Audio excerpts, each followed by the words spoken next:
नमस्कार, मी संदेश शिर्के, बातमीदार.com या वेब वृत्तवाहिनीमध्ये आपल्या सर्वांचं स्वागत. नजर टाकूयात शहरातल्या काही महत्त्वाच्या घडामोडींवर. कल्याणमधील सापर्डे ग्रामस्थ करणार खाडीपात्रात आमरण उपोषण. रेती माफियांमुळे स्थानिक वेताळेश्वर देवस्थान बुडण्याच्या मार्गावर. मुंबई महापालिकेची जलवाहिनी असलेला पूल कोसळण्याची शक्यता. संतप्त ग्रामस्थांनी दिली शासनाला 7 दिवसांची डेडलाईन.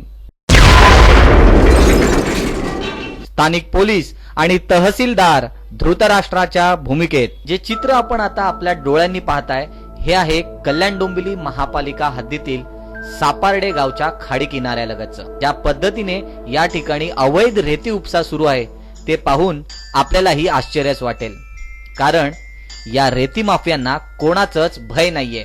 रेती माफियांनी सुरू ठेवलेल्या या अवैध रेती उपशामुळे येथील स्थानिकांचं वेताळेश्वर देवस्थान आता बुडण्याच्या मार्गावर आहे. त्यामुळे येथील स्थानिक ग्रामस्थांनी आता आमरण उपोषण करण्याचा इशारा दिलाय आणि हे आमरण उपोषण सापर्डे गावच्या खाडीपात्रामध्ये करणार असल्याचं ग्रामस्थांनी स्पष्ट केलंय. प्राचीन काळापासून त्याची पूजा अर्चना करत आहेत आणि ते सर्व लोकांना माहीत असून सुद्धा काही समाजकंटक लोक तिथे येऊन अनधिकृतपणे रेती उपसा करत आहेत.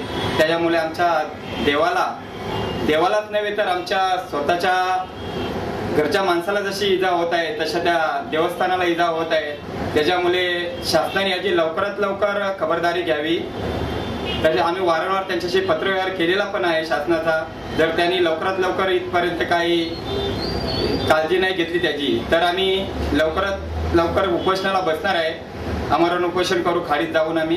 या अवैध रेती उपशामुळे केवळ या देवस्थानालाच धोका पोहोचतोय असं नाही, मात्र याचा सर्वात मोठा धोका आहे मुंबई महापालिकेच्या जलवाहिनीला.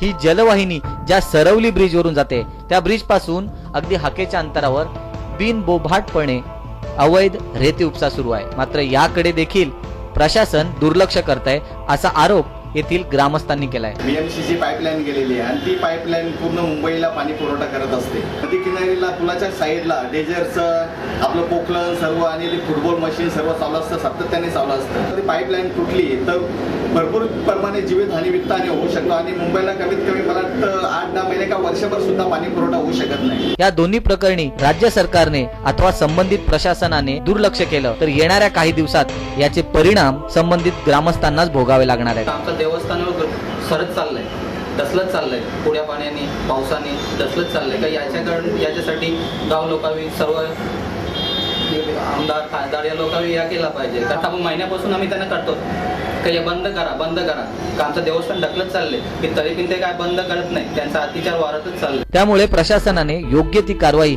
लवकरात लवकर करावी व येथे सुरू असलेला अवैध रेती उपसा बंद करावा अशी मागणी ग्रामस्थांनी केली. जर्नलिस्ट अक्षय महाडिकसह संदेश शिर्के, बातमीदार.com, कल्याण.